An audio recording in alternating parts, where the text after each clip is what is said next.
Trust is a huge thing. Like there's been heaps, a dozen or more small home building companies that have gone bust. And so really for us, trust is a massive thing. So I think something tangible that you can walk through, etc. And hey, I can buy that one. That's really helpful. What is success to you? I think it was a learn to love it experience. And there's always pitfalls that you can fall in, but then you've got no one else to blame but yourself. Number one thing if you're struggling is to catch up with people about it.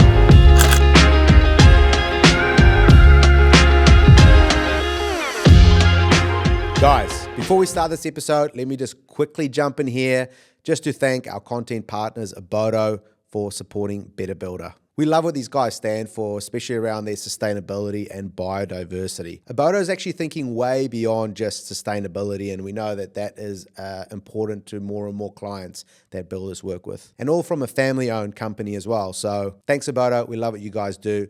Now let's kick into this episode. Oliver Starr. Hello. Thank you for coming on the podcast. No worries. Pleased to be here. I appreciate you driving all the way up from Tauranga. Yeah. Did I say that right? You did, through the roadworks. Yeah. I normally say Tauranga because I'm not from here. I'm from South Africa, so we don't really know how to say all the Maori names. Pretty good, pretty on point. But technically, we should be able to say it better because we got that sort of accent. We're probably more closely connected to it. Yeah. Yeah. Like there's some words that we should be able to say much better because of that harsh. We can kind of get there. Yeah. Where Kiwis can't quite get there with the words, but yeah. Anyway, I digress. Thanks for coming up. How many hours was it driving up? Oh, about 3. 3 hours? Maybe just under. It wasn't too bad. It's less than I thought. I didn't know. Roadworks, man. Roadworks everywhere. But now I appreciate it even more. Well, normally it's less, but it's just roadworks everywhere.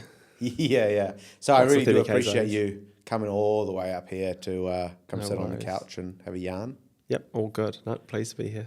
I was very, and we'll kind of get to like how you got into it and everything, but like I said to you off air, I was just very intrigued to have you come on because I looked at your company on Instagram, Homewerk, Yes. WERK, Yes. which is like Afrikaans is like it is Homewerk. Yes, and so I immediately loved the aesthetic of how you guys present your product, so to speak, and I thought it was beautiful and I thought it was unique in the market. But then at the same time, I thought I'd have you on, also because I feel like there's a lot of builders out there that would be thinking to themselves, I'm another builder.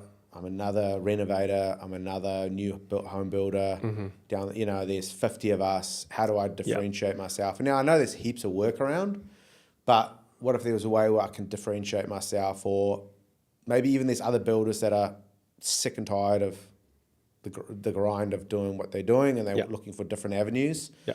So on the podcast, we're always looking for ways to help current business owners in the construction space, home building space. But at the same time, also explaining to people coming up, like the next progression for you may not be running your own construction business. Maybe you need to go into other avenues or something you're more passionate about, right? In other areas. Yeah. So this is one of those examples where, it's kind of showing another avenue where builders could think outside the box, so to speak. Thank you for coming on. Before we dive into Homewerk, before we dive into how you guys transitioned into that space, let's go all the way back to the beginning. When you were born, but like when you were young. Where did you grow up? What was your upbringing like? What was the vibe? Sure, yeah. So I grew up in a little town called Te Kōwhai, which is just outside of Hamilton. I like to say it's on the way to Raglan from Hamilton. It's kind of a divergent path. Right. But yeah, it was just a little suburb kind of lifestyle village outside of Hamilton, about 5 minutes away. Grew up there. All the neighbours, end of a cul-de-sac, all the neighbours were my mates. Little country school that'd been there for 150 years. A cool upbringing. Four of us, so 3 siblings. Little skate park. little gully, made fun of it. Just had a good time. Couldn't drive anywhere, it was too far, so that was it really. Go to the big smoke, go to Hamilton now and then. So I grew up there, and then went to a high school in Hamilton until I was maybe 15, and then my last couple of years in Tauranga, where I went private boarding. I was a bit of a rat bag at my other school.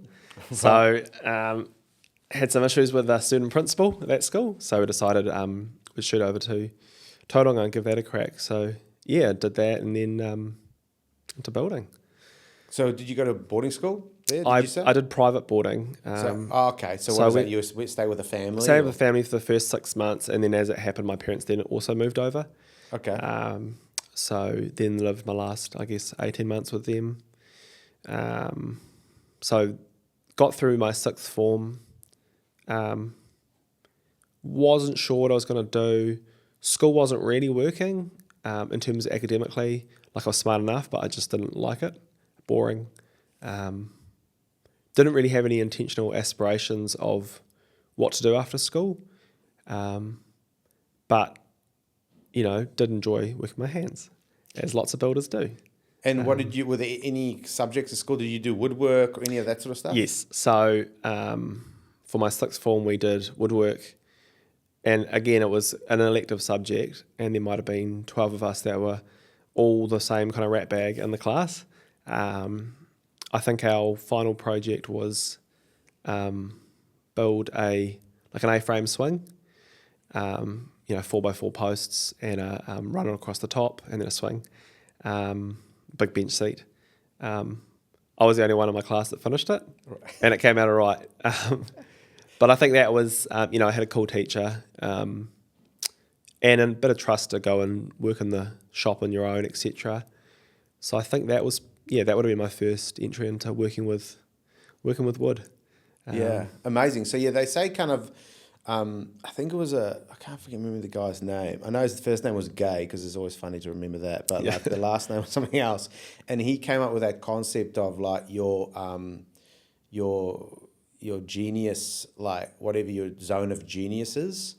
And your zone of genius is kind of, everyone has it, and it's something that they generally do that they're naturally good at, and then where they can, when they do it, time sort of doesn't exist, before you know it, like 5 hours have passed and it felt like nothing. Yes. And did you have a sense of that, any of that, when you were doing woodwork at the start? Like you could just sort of just get into it and just... Yeah, definitely at the start and now. But at the start, I think, because it lines up, a bit of problem solving. There's a tactile element. Maths. It's actually quite good at maths. Not in the classroom, but apart from that, pretty good at maths. So I think all of that. And then just the curiosity for me with, the real basic, but for me fascinating, the screw holds this together is just fascinating. A natural element working with a man-made kind of another natural element. It's just fascinating to me. So all of that combined, I think, like you say, time kind of disappears. Yeah. And back then I had free time. Time to burn. Yeah, time to burn, man. And so then after that, you were like, okay, well, I might give building a go. Yeah. And then what was the process then in terms of, did you just go do that, just the normal, like find a builder, start doing an apprenticeship, or was the transition? So basically after my sixth form, it was, must have been just around a bit of a lull in the market, and it was, couldn't get a job really. So it was decided that I just have a fun year at school, just do elective stuff, have a real chill, kind of cool seventh form. I don't think I had a single bit of writing work at all the whole year. And so just had a cool one. And then after that, found some job opportunities kind of through a mutual person that my parents knew in Auckland.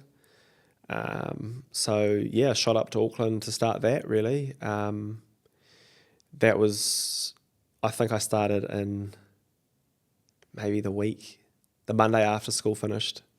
So straight into it.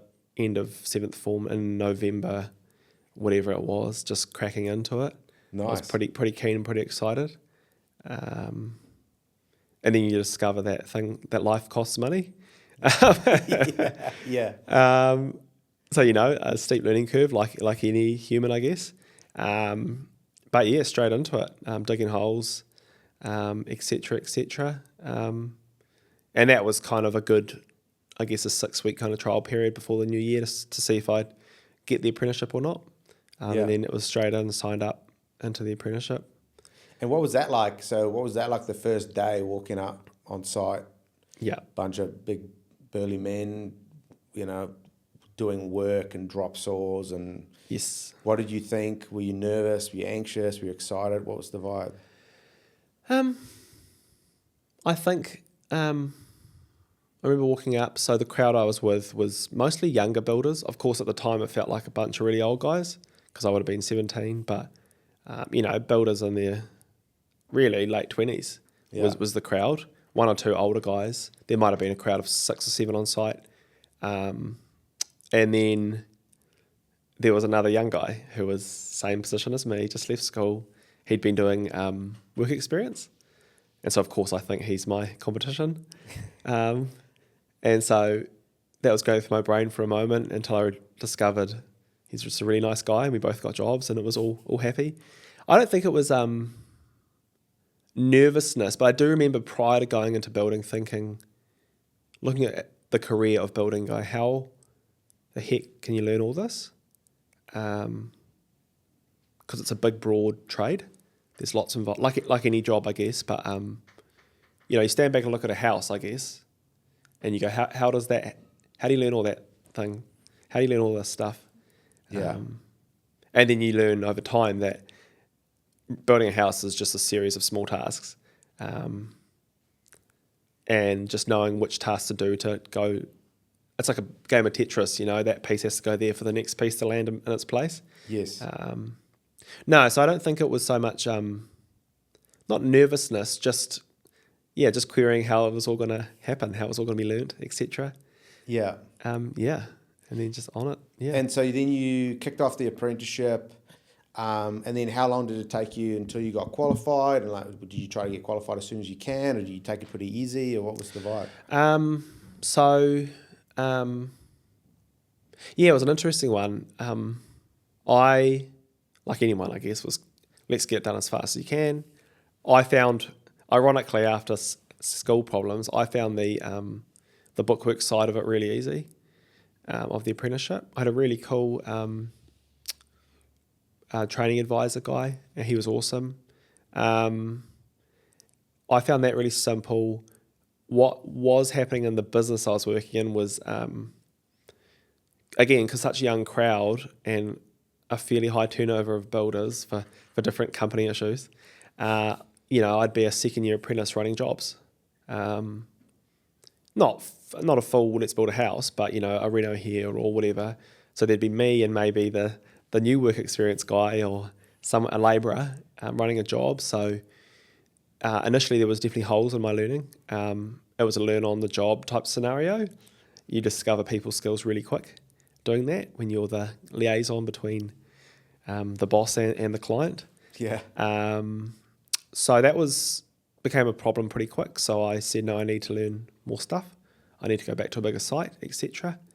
And then as it was basically a 4-year, it was pretty much bang on 4-year, I think. Yeah.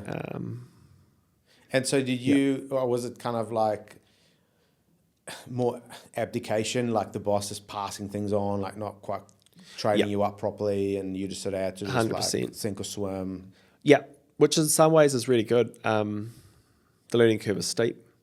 The problem solving is awesome.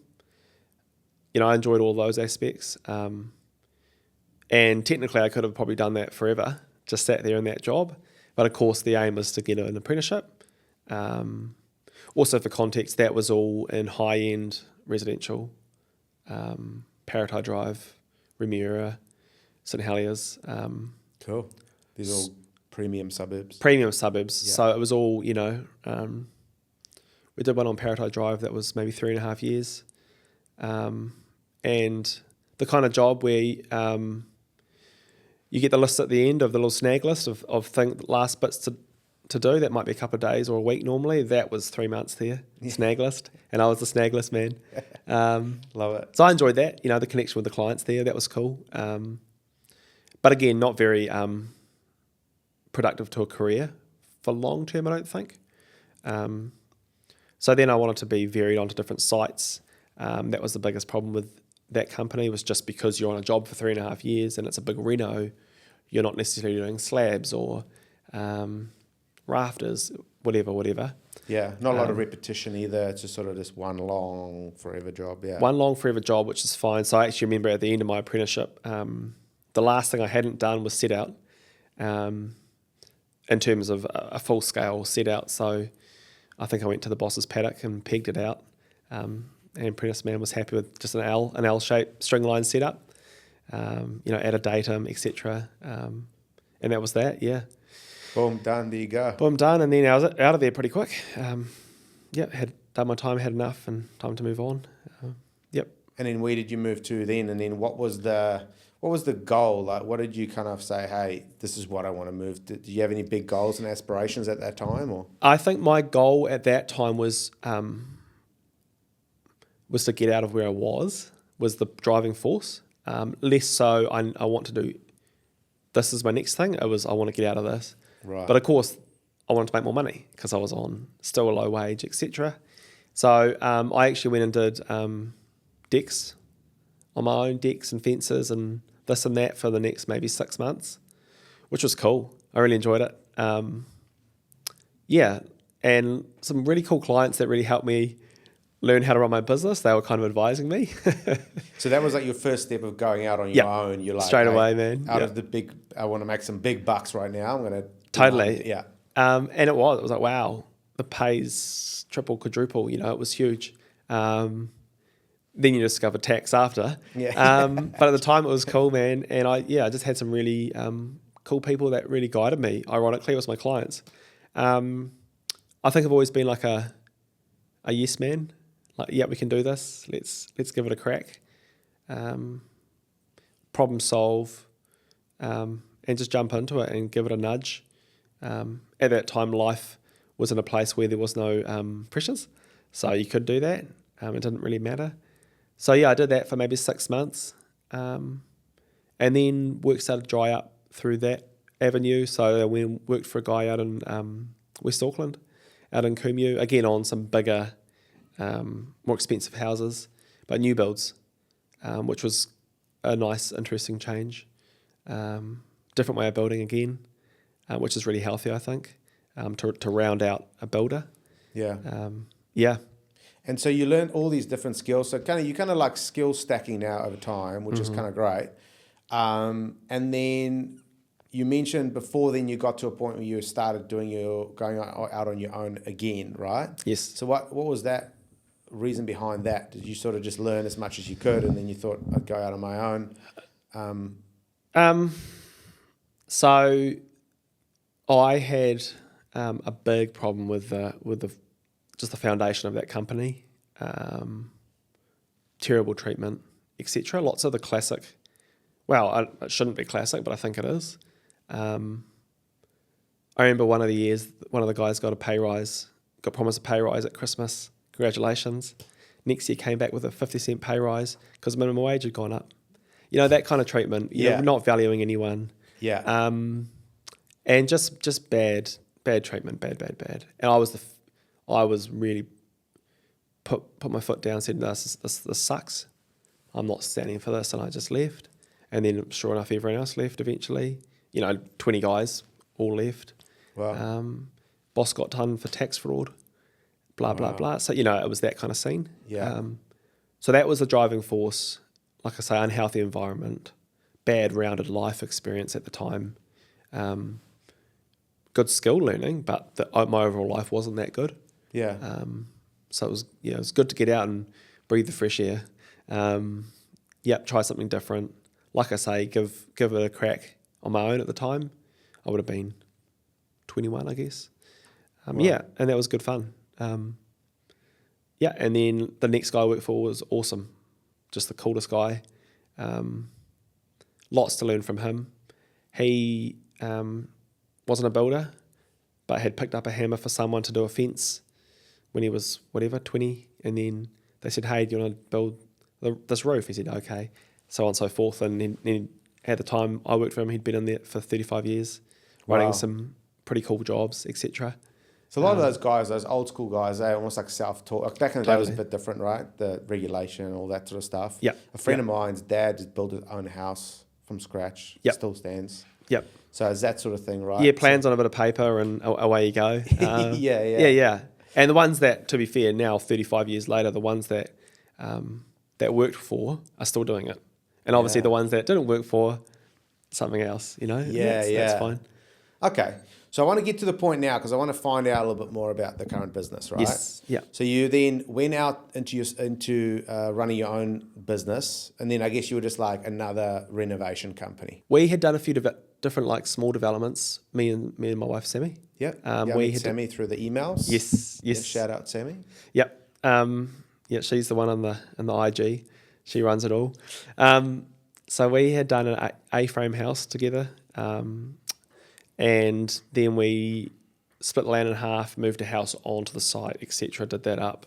We're doing a bit of that. I was contracting for a guy or two here and there, and then we said, yeah, we'll give it a crack. Do some renovation. Sammy's background is in architectural writing, and she's got a real knack for it, and a knack for design. So really, it was a redecoration business. As in people maybe that had been in a house for 5 years, let's do a redecoration on a 70s house that's pretty old and pretty dated. So yeah, she kind of whipped together the design, the finishes, the flooring, the colours, the joinery, etc. And then obviously I do the building. So that was the next phase. And were you the only builder? Did you have any help, or you were just No, sorry, I did. Yeah, I then also got some builders, couple of apprentices, couple of builders. I think at the peak there was 6 of us. It was cool, and we had a mix between consented jobs and non-consented jobs. Lots of that work was also through another designer. Just bread and butter kind of work. Kept us busy. Absolutely. Lots of learning curves as any business, and that was where I had to learn about, I think just before we started that's when I then understood about GST and had to figure all that out. Had a few tax bills there waiting. And then, into renovations. It was a cool thing working with me and Sammy. We're very different. But I think that our skills together end up being quite a cool result of something that works quite well. She's the ideas, and then I'm the how can we do the ideas? Yeah, like the executor. Yeah, exactly that. What is it like working then? So you're husband and wife, right? Yes. You're married? Yes. You got any kids or no? 2 kids. Yeah. 2 kids? Yeah. Okay, how old are they? 5 and 7. Okay, cool. Yeah. Boy, girl? Boy, then girl. Awesome. Yeah. Cool. So one of each. That's perfect. One of each, man. Done. Job done. Done. Yeah. So what are the challenges that come up with having a family and running a business together, and how do you guys navigate all that? Sure. It's a continual conversation, I think. We've got our kind of broad roles. Recently she's jumped on full-time to the business. So she's kind of more client liaison, design, obviously social media, and then I'm kind of the other bit. So I will run obviously the bookend, the building, the project management, but then obviously there's nuance in that, and so it's trying to navigate those two. And there's obviously an argument here or there. Oh, you told me this, no, I told you that. So I think email is the hero. It's 2 separate email accounts and always emailing each other. We'll be sitting next to each other, emailing each other, just so it's there and it's clear. I think it's one of those things that once it starts to click, you kind of roll with it and it works. Yeah. And do you guys, is there a scenario of like hats on, hats off, different hats of like, we're at home now, this is now family time, this is business time? Or is it sort of, because it's early days, it sort of meshes together? I think there's always been a healthy level of meshing for it. I think we, because of the nature of our business, it's a bit more fluid than other probably traditional businesses. Probably there's times when there's me around a lot more, and there's times when I'm off at work a lot more. So I think we aren't afraid to kind of blend the two. I think when I'm off on site, you have to find time at home to talk about work, irrespective. And often if that just happens naturally, that's even better. It's not a point of tension, I don't think. It's not this sucks, we're talking about work again. It's kind of more of an exciting part of our normal discussions. Yeah. There's that element, where I read a letter of someone wrote about his dad that he actually loved, and it was a poem actually, and it was all around the lines of whether he didn't know, like whether he was working or whether he was playing or whether he had family time or whether he was doing something recreationally, like it all mashed together, and that was a sign of a good life. Yeah. When you don't know that if you're working or playing, but you're just going, and so there is that element to it as well. Where some people believe you should just separate it completely, but then there's also like the thought of if they can be all intertwined in your life, there's no like line, and you're actually enjoying yourself and you're making money, and it's difficult, and it's another way of living. The only time outside of that we've got to be intentional is obviously with the kids, and go, actually this is kids' time now. Like more recently, I've been finishing work like I touched earlier, to come home and we go do bombs off the wharf. We'll go for a swim, just to have that time. Otherwise, you don't, and they grow up fast, man. Yeah, they do. So it's all of that, I think. Okay, so I've just digressed a little bit in terms of you and your wife. Cool. Let's come back to you have the renovation business. Yes. You have a few guys working for you. Mm-hmm. Your wife's sort of involved there as well in the design aspect, client aspect. Why did you guys decide to start this new company that is essentially a prefabricated tiny home business? Yes. From renovation. What was the thought pattern in the transition period? What was that all about? Yes. So, I think we were humming along, making okay money. Like any probably business, there was some jobs where they were awesome, really smooth, really simple, and some that weren't. And often they're not. Often the ones that go bad is, there was COVID. That was a huge thing. There was changes in circumstances for clients, so many uncontrollable variables. And I think that really took a toll on us. I think that took a toll on me. I think I'm naturally a people pleaser. And so I found I'd take on the weight of these renovations and the clients. And I think what you find really quickly in doing these renovations is, as any builder that does renovations will know, is you're not just a builder, you're a therapist a little bit, you're a counsellor, partly because you've had the experience of the process, and so you're saying to a client, don't stress, we're going to get there, it's all good. A classic example I say to people all the time, clients used to say all the time, is they go, this feels, like slab goes down, this feels way too small, this slab's too, we need to change the plan. I said, no, just wait till the walls are up. Walls go up, this feels way too big or whatever. Right. So like first-time builders. Yeah, people are stressing about that, and I get it, because it's a whole new world. You got to remember that a client is entering into your world. That's a brand new sphere for them, often. Not always, but... and I say, just trust the process, we'll get through it. But then you get variations, and you get whatever. Circumstantial changes. We've had clients break up during it. I don't think to do with us. I think separate. But you get these dynamical kind of changes in the process, and I think you take the weight on. And at the end of the day, you're trying to make money, but then of course this is creating a huge weight. It was creating a huge amount of stress and anxiety, and for me, and I think the primary driver for us changing was that. But also we were doing lots of, like I say, decoration, like redecoration renovations. So we'd come up with a scheme, Sammy would come up with a colour scheme and a design. we love colour, so we'd put colour everywhere. That's probably part of our mid-century kind of lens that we really love. Clients would be all happy. You'd get 99% of the way through, and then clients go, actually, let's just paint that wall white instead. They get nervous. But they get nervous, man. They get cold feet. You bit of back and forth. You're trying to gently nudge to not do that, but then say they do that, and then they get to the end of the whole process and go, oh, we're pretty unhappy. It's not what we thought. We don't love it.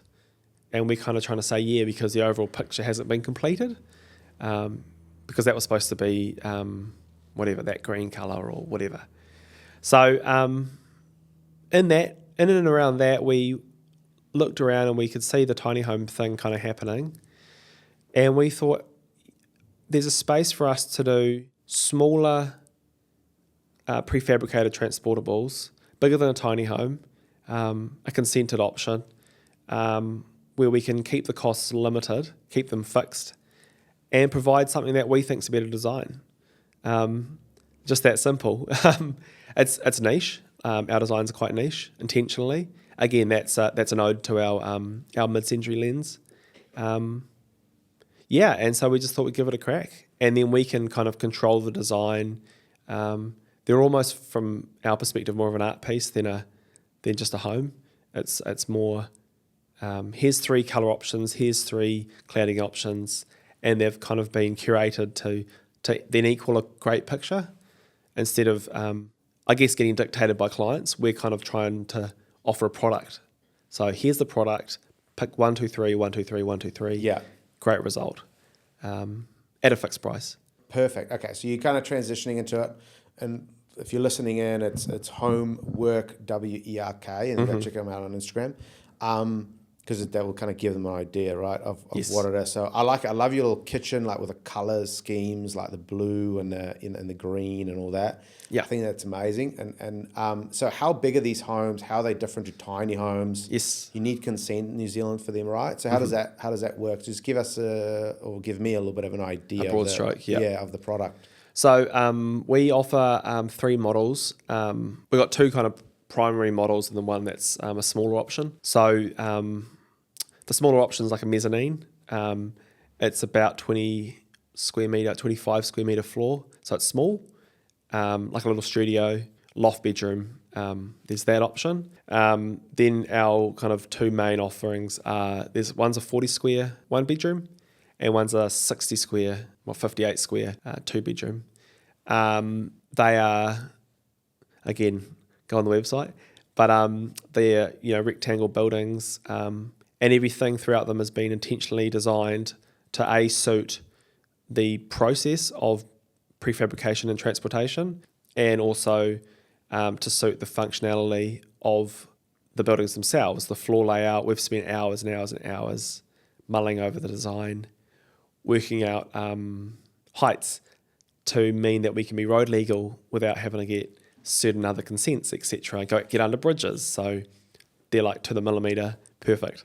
We've got a unique roof pitch which allows for natural ventilation intentionally, so you're getting a really healthy living environment, not just a house that looks kind of different, but actually it's really intentional and really purposeful. Passive cooling, solar panels on the front roof, etc. So we looked at it and we wanted to do something that was really well thought out and really well designed, with a mid-century architectural lens that was also affordable. So we think you get good quality in a smaller package. That's why smaller works, I think. Yeah. I think the number one thing we get from clients who walk through one of our buildings for a nosy is, wow, this feels way bigger than 60 squares should. Yeah. Because we've got skillion ceilings. So, and it's, we've got a big focus on the poetics of the home. So how you feel in a house. It's not just the cheapest flat ceiling, let's get bang for buck. This is, you enter into the space, you're sitting in that corner, you're looking up, and what are you looking at, and how's the light interacting with the space, and how are you feeling, and how does this, when you have your morning coffee, how is this experience going to be? So It's really a rounded experience is the intention. and smaller compact buildings which you can fit more on land and utilise land, which is so valuable. It sounds like you're kind of thinking of the transportation. It's like the form, almost the form and the function of bringing it together was important. Yeah. How did you guys go about creating your first? Did you create then a prototype first, and that was your own one, or how did you guys start the process of starting? Did you just sort of say, "Hey, we're just going to go all in"? Yeah. Or how did you kind of go about that? We've got a friend called Sarah Stewart. She's helped us with the design. So she's basically back and forth with her, come up with a design we're happy with. And then it was through to draftspeople that we work with in Tauranga to come up with the, obviously, consent plans. And then we just built the first one, pulled it together. We'd made a little bit of money off another property, so we managed to be able to fund that ourselves. Build it. And really the easiest way to show people and get people hooked in is to walk through it. Right, so like almost like a show home. Yeah, and trust. Trust is a huge thing. Like there's been heaps, a dozen or more small home building companies that have gone bust. And so really for us, trust is a massive thing. So I think something tangible that you can walk through, etc. And hey, I can buy that one. That's really helpful. So that's how we've done the first few, is like that. So you spec build them? We've spec built them and sold them. And so you can buy this actual one right now? Yeah, this actual one, which obviously I can see that makes sense. If we were to go bankrupt tomorrow, let's say, and someone had that house there, they could still take it. Yeah. A lot simpler than the other way around. So for us, it's been a matter of trying to gain trust. Gain our place in the space of small homes, notoriety in a positive way. And we've also gone with certified builders to make sure that our contracts are really up to date, to try to galvanise that. I saw you guys did like a campaign. They did like some video campaign. Those videos came out really nice. Yes. They kind of, the colourways and everything, they did a good job whoever put that together. And then what, are you at the point where you guys are now? Do you you pre-order them now, or how does that work now? Yeah. So, ideally people are pre-ordering them. So I think probably one of the biggest interesting challenges I probably didn't fully fathom prior to the business was just the amount of time it takes from first contact through to physically even starting to build, not even landing it, starting to build. Is 6 months is short. It's a year normally before we're swinging a hammer for the client from a year ago.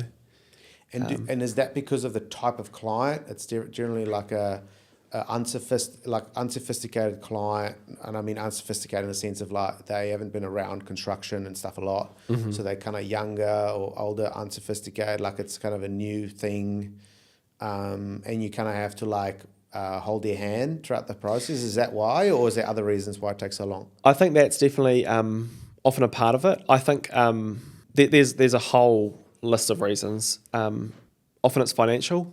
It's if you go buy, say, a spec home off a plan from a house and land package, that's really simple. That's bankable. That's easy. Ours is a bit different.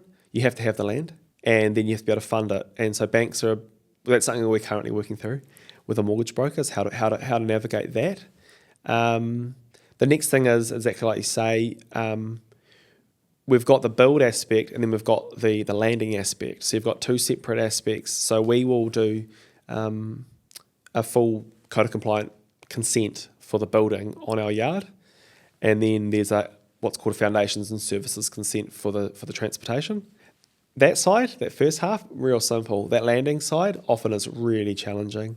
I think it's an endemic problem around the country with building in general is consenting for landing, the costs, the development contributions, the foundational requirements. It can just be, so people say, how much to do one of your buildings?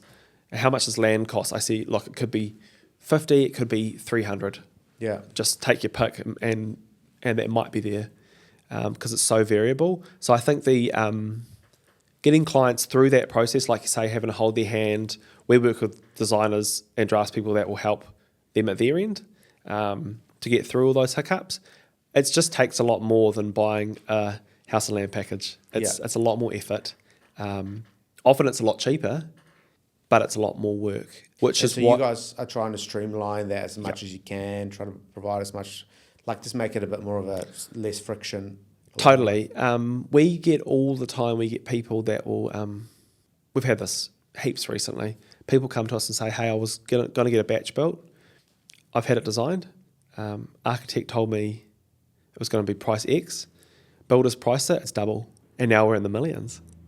And then they've come to us and gone, "Oh, maybe we'll do one of yours or whatever."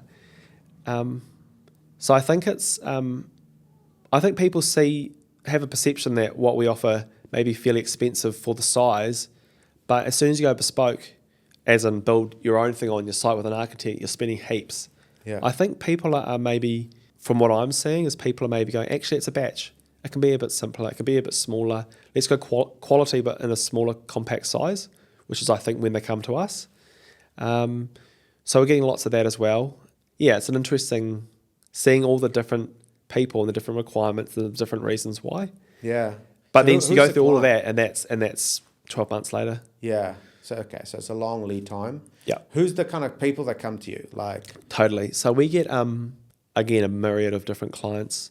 You get example of people with the batch up the corro or the land that either want to have one of ours as the batch or one of ours as the temporary batch while they build their dream batch later on. the big thing. We get people that hey, my elderly mum is needing somewhere to live now. Her house is too big. Let's we want to look at putting one of yours in the back of ours so we can be close to them, and that works brilliantly. Ours work really well for accessibility as well, so that's simple. It's a cool like granny flat or like a separate. Yeah, we're seeing lots, or the other way around. Hey, our kids are going to come live with us. Right. That's interesting too. So we're seeing, which I find quite encouraging, lots of that intergenerational living is maybe starting to happen again. And that's often the easiest way because the land's there available. Then it's just funding the build. It's quite simple. Yeah. Yeah. And so it's different people. So it's kind of all sorts. And so who are your competition, or where do you sit? Are you guys more upmarket, more high spec, so to speak, in that sort of small home market? How does that work? Or is your competition more like a small architectural home, or what's your competition out there at the moment? Yeah, so our competition, it's complicated, I think, because we are quite niche. I think our design is quite specific. There's some pretty expensive, very beautiful, higher end, similar size buildings, but you're paying a lot more for them. Probably a bit more generic in their design, a bit more glamorous perhaps. So there's that.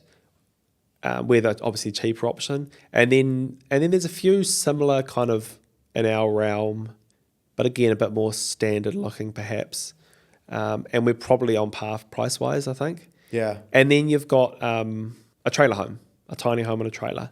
Yeah. I'm often reluctant to call ours tiny homes, but this is probably my own hang up because my perception of a tiny home is that it's a house on a trailer. Let's avoid the council.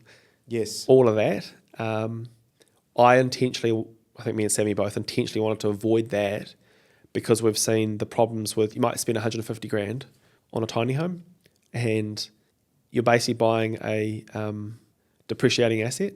So as soon as you buy that, it's going down in value. It's like a glorified caravan or It's whatever. exactly. It's like, to be honest, if I was going to spend that much money, I would just buy a caravan, a camper van.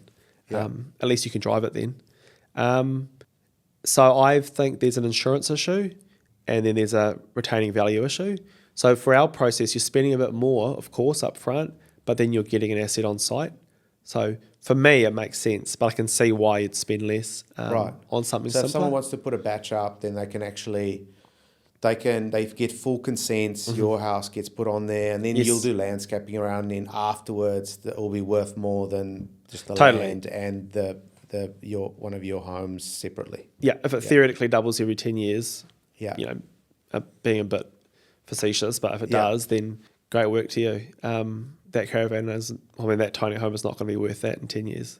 So the big question then, how much does it cost Yeah. to get one of these homes? Now you can probably separate the part of the landing part. Yeah. Because that's going to be different for everyone. But how much does it cost roughly for them to like get a home like this and put that on their land? Yeah, so our 1 bedroom is 190 plus GST. So I know this because we've set it up really standard. Like our prices are our prices. Yeah. There's some variability, but basically you're getting the same thing for the same cost unless you want to go for a more nice cladding, but let's just call it 190 plus GST, which is 220 for the 1 bedroom, and 240 plus GST, which is 285 for the 2 bedroom. Again, for blanket figures, depends if you're in the middle of a city or if you're 2 kilometres up a road and you need power drawn up there, etc. Call it roughly 70 grand for landing. So for the 2 bedroom, you can be 350 in and you're landed and done. Cool. Of course, the variabilities are size of decks and how much landscaping and driveways, and I'm going to do a shed as well and a carport, blah, blah, blah. So there's all of that as well. But from a real take a stab at it, broad picture, that's where it's at. We can get things like transport costs really easily, surprisingly a lot less than I think people expect. So often people go, oh, that cost to transport it, sounds like a lot. My suggestion to people is, sure, it might be, say, 8 grand or 10 grand to get to Wellington, but if you can pay an architect like that for some concepts that you're not going to use. Yeah, for sure. So if you're happy with our design, if you have a lens towards liking our style of building, my suggestion is just take a punt that way, because we've seen people spend money and then come to us after.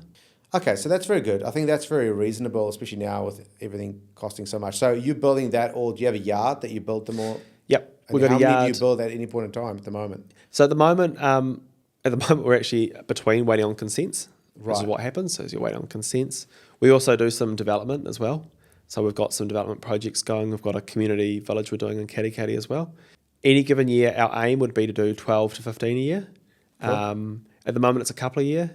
We've got a few coming up this year. So yeah, our yard's in Katikati. We live in Mount Maunganui. And yeah, so we're mostly using, I've got another builder, and then I've got a bunch of just subby builders that come in when I need them. Yeah. But of course, the dream is to be able to streamline that more, get a full-time thing going, ideally be in a big shed, with a big smoker room. Yeah.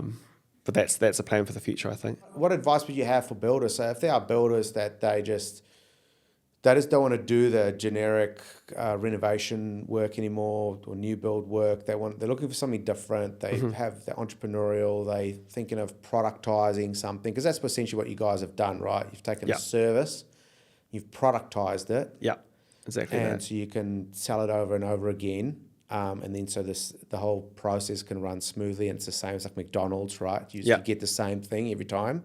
Totally. And there's like you've streamlined your production line, you're working on that. So if people are thinking that they're entrepreneurial, they want to use their skill as a builder, do you think it's worth it? Have you found that is it a lot more difficult than you thought? Is it way easier than you thought? Like, what's sort of the process and advice you have for them? Yeah. I have found it really, really interesting doing this. I think for a few reasons. I think it's like a big Rubik's Cube, and and I was terrible at Rubik's Cubes, but this one I think I can figure out. Like it's like I say, it's so dynamic, and as a builder, it's unusual building this way because you're used to building on piles that are there. The building's not moving, so when I don't have to lift it. This is it, job done. Whereas then you go, actually, I'm building this building, but it's going to get moved. And there's a glitch in the brain, I think, when you're a builder that goes, that doesn't seem right. This is unnatural. So there's that problem. And then there's, like I say, the height problem of trying to minimize that, and also the weight for transport. I found it really interesting trying to resolve these problems, and just getting a better product. Like you say, it's a product. So how can we improve on the product? How can we give people the best value for money alongside changes and requirements with the new insulation requirements, that was a big one for me. That changed our rafter sizes, which then changed our heights, etc., etc. Yeah, so domino effect. Yeah, so I found it really riveting and interesting. We're also our own boss now, as opposed to when you're in renovation, as much as you're your own boss, you've still got a client who kind of is your boss in a sense. I found this really interesting. We make money or we don't, and that's just on me. I would suggest if people, say a new builder or someone's just got qualified and was looking at something different, I would say, well, firstly, do it before you have kids. That'd be my suggestion, while you've got less responsibility, and just have a punt. There's not much you can lose, really. Keep your costs low and just give it a nudge. If you can pay for your own materials up front, I don't know, start with a sleep out, a cool looking sleep out cabin with a difference. Yeah. And if you find you're enjoying it, then that's great. And if you make some money, that's even better. I think if you go out saying, I want to do something different, only to make money, that's when it's really hard, I think. You have to really love it. I think in the building game, it can be dirty, grimy, unpleasant, hot job. You get a bad back, you get sunburn. I think you have to love it or be off the tools, So that'd be my suggestion. Give it a nudge, keep your costs low, and see if you enjoy it. And yeah, I think that's great advice. I like the passion aspect of it. And what's sort of the biggest, if you could look back and if I had to ask you, what's the biggest mistake or mistakes you guys made that people can avoid that you do differently? What would that be? I think we should have got onto business mentorship earlier. We've got one now and he's amazing. I think probably I'm more risk averse than Sammy. So she's better.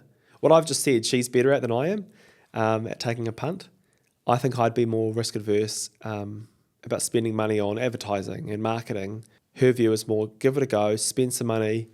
It'll either pay off or you miss a bit of money and who cares? And I think that's actually a better attitude. I think you have to take a risk, or you just be a builder working for someone for the next 50 years, which is fine too if you're happy with that. And what is having a mentor there walking alongside you, what has that done for you guys and for the business? Well, I think you just can't be an expert at everything. I would strongly take a big guess that most builders are not naturally very good at writing, at computers. I wasn't, and I'm still pretty average. But just that back end of the business, how does this work? How does tax work? Cash flow, advertising, gross profit. When you start out, you're like, what does that mean? All of those important, really fundamental business practices that you do not get taught in a building apprenticeship. I personally think building apprenticeships should be more angled towards that. There should be an element of here's how you run your books. Here's how you pay your creditors. I think that's definitely, I think, the learning curve. And someone just to give you a nudge and just say, hey, take a risk that way. I think that's helpful. Yeah. And someone that's been there and done it successfully, a bit of encouragement, I think, more than anything. That's what I would say. How far are you guys now into your business? How many years are you now into this new product? I think we must be about a bit over 2 years. Yeah. Yep. So still a lot of problem solving, a lot of big learning curve. I hope that we're problem solving forever because I think that things are changing always. Available products are changing, getting better, hopefully. Requirements are changing. Wants of clients are changing. Like we're always trying to develop with sustainable products. That's a big one for us. Sustainable timbers, minimizing waste. That's something that me and Sammy are always talking about is the problem with building in New Zealand is just the cost of material, the cost of getting anything slightly different, and the compliance around that is really challenging. Places where smaller buildings are done really well, Europe, they do them amazingly. Yeah. Japan, yeah. They've got access to cheap products. And by cheap, I don't mean bad. I mean just cheaper. Yeah. Still well sustainable timber, but just at a lower cost. So it's something we're always aware of. Keeping up to date with what's happening with products that are available to us. Like we use cork flooring, partly because we love it aesthetically, but also because it's the most sustainable product. You peel it off a cork tree, you peel the bark, and it grows back. It's amazing, So that's really cool, eh? And so with you guys, so the way you're building is a lot more sustainable than building on site because you're able to just sort of be less offcuts and less. Totally. Yeah. Yep. We've just got a couple of big containers in storage where we just keep everything. And I'm a bit of a hoarder. Don't throw things out. We will use it. We've got piles set out, so we build on the piles. We don't have to redo piles every time. Yeah. Cost efficiencies, all of that has been managed really well there. Saw benches, all the boring stuff, that really does make a difference. Yeah. So how do you guys get your clients at the moment? So they just come through Instagram? Do you guys do some marketing? Do you guys are you guys at like the Tiny Home Expo? Like how do you guys get current clients? So we get most of our clients through Instagram. Wow. Yeah, because you have about 10,000 followers, something like that. That's really good. All credit to Sammy. She's done a great job. She's done a great job. It's something I can't do. She's amazing at it. But I think if you look at it, I think it does reflect, again, like the poetics of the home. Even the Instagram page, the way it's laid out, it's not just about we build houses. It's about here's what we're interested in. Here's the kind of things that affect how we design. And I think the people that like our buildings like that. So I think Instagram's a really key part. Web traffic as well. We've just redone our website, try to make it easier to use. Looks great. I like it. It's very colourful and looks good. Yeah, so trying to keep what we're aware is a challenging process as simple as possible. And that starts from the marketing. We're trying to get people through a website which is easy to navigate. They can dream a little, see costing really transparently, and it's just easy that way. Web's another way we get quite a lot. Have you guys ever been to those expos or anything like that? Or is it Haven't got there yet. I just imagine because I'm in marketing and I've been in sales for like decades, 2 decades probably now.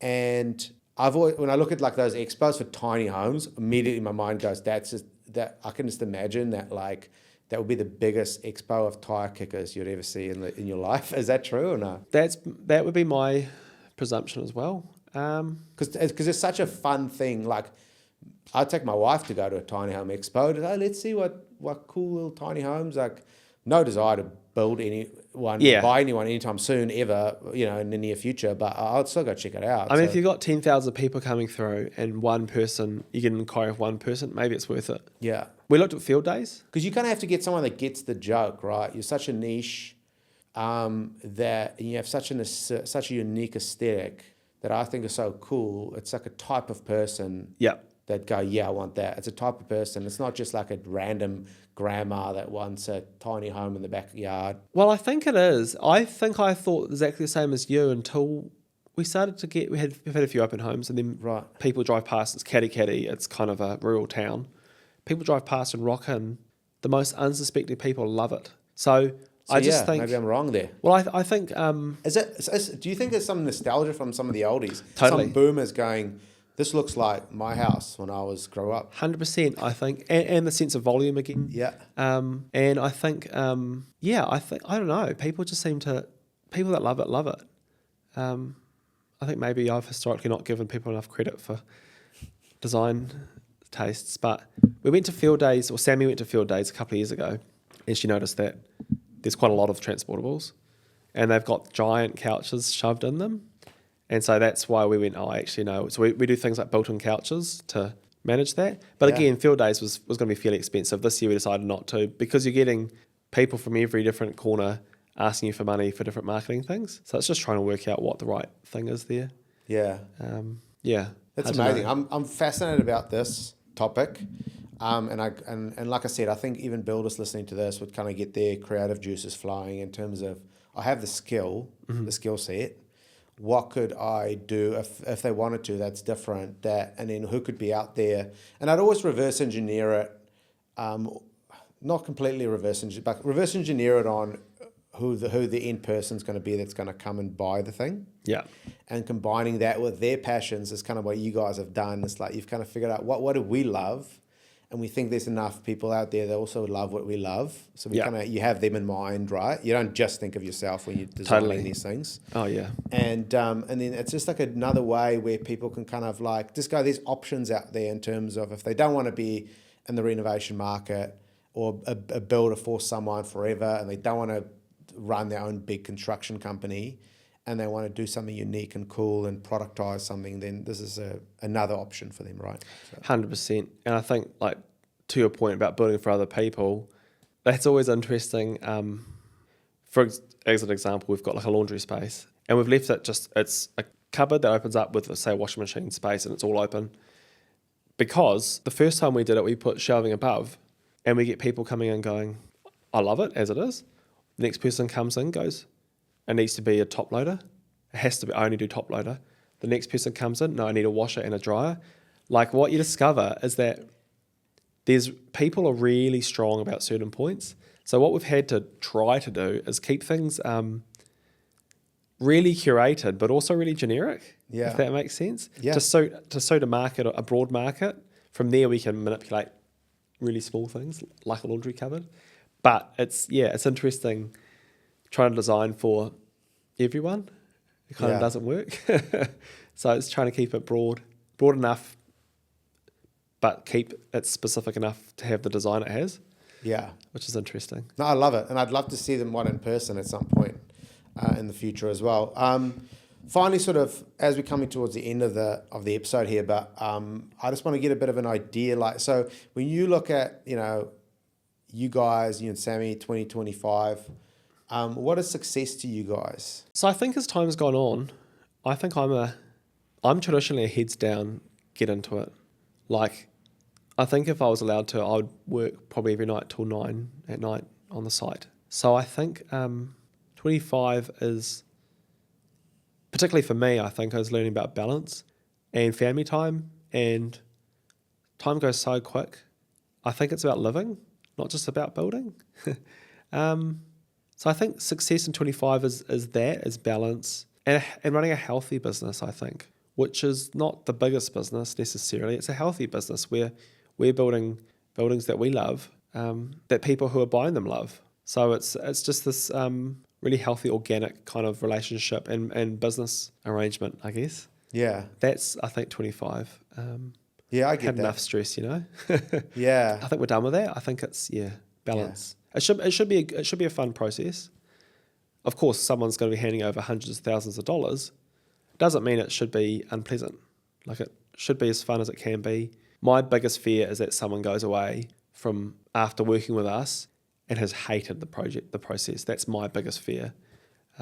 So yeah, I think it's just having a rounded, happy, civilized, pleasant experience in company. I love that.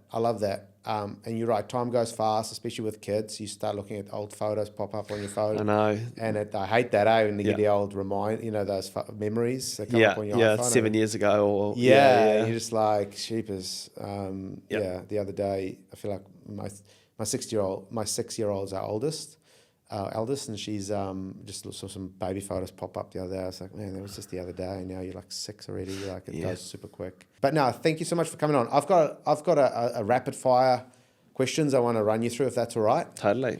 And then I'll let you go. Take on that roadworks. Yeah, man. Yeah. On the way back.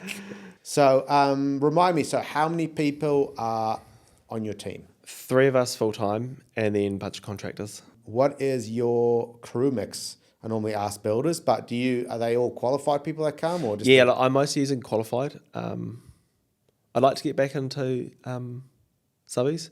I mean, apprentices, but had a few issues historically, so nervous about that one. Yeah. Not ready to dip your toe in. No, not yet. How many of these homes did you guys complete last year? 2 last year. Yeah. What's the lowest gross profit margin? Sort of prefab or small home companies should be aiming for? 15 to 20, I think. Architect or design in-house? Design in-house. Oh, and architect, but yeah. Do you guys price yourself? Or did you use a QS to come up? Price ourselves. Project management software or spreadsheets? Both. A fixed price contract or charge up? Fixed price, building, charge up land, Texting or talking on the phone? talking on the phone. Would you rather have a beer with an architect, a subby, or council member? Ooh, all of the above, but council member. Because that's a realm that I'm in now heavily. Yeah. I'm seeing a lot of it, which is something I used to not. Pick their brain and try to fast track that process. Yeah. Are you a jock or a hippie? Happy. Big time. Wine or whiskey? Wine. These days, building business owners are A, too impatient, B, forward thinkers, C, hard workers, or D, stuck in the dark ages. D. D, stuck in the dark ages. I think so. Are you too mean or too nice to your staff? Too nice. What's your most used emoji? A laughing face. The sideways one or the normal one? The sideways one, I think. Yeah. That means you're really laughing. You know? Yeah, you're really going for it. Yeah. Who has inspired you the most in life or in business? One that comes to mind, there's a people that really doing their thing. So like one that comes to mind is there's a potter called Barry Brickle that used to live up the Coromandel. I don't know if you've ever heard of Driving Creek. No. The real brief synopsis is he made a railway throughout the hill to carry clay down for potting, for pottery. Anyway, now as a tourist attraction, there's a railway through the forest. And that's Someone like that. example, Just a that's man that just did what he loved, and that was it. Just did what he loved. Same as New Zealand architects from mid-century, amazing. Roger Walker, Ian Athfield. Yeah, people like that just weirdos that love doing what they're doing. Yeah, almost outside influence or outside opinions. They just sort of like they don't even think of that. No, they're just doing their thing. And to be honest, most of those people more famous internationally than nationally, which is interesting. What's the best piece of advice you've received in business or in life? If you don't love what you're doing, just stop doing it, I think. What's the worst that's going to happen if you make a change, I think? Yeah, there's a great little book that you can literally read in an hour called Who Moved My Cheese? I don't know if you've read that before. Yeah, I have actually. But it's a great book if you're on the fence of whether you should take a leap of faith or take a jump or go for it. Read that little book, and by the end of it, it'll push you right over, I think. It's Totally. a great little book. Last question. Did you have fun? Yeah, I did. Yep, absolutely. Thank you so much for coming on. I really appreciate it and doing the long trek up here. And I think a lot of builders that have been thinking about different things would have found that super interesting. Yep. Even the generic conversations around, the product development and all of that sort of stuff would have been very interesting too. I think it was definitely for me. So thanks for coming on. No worries. Thanks for having me.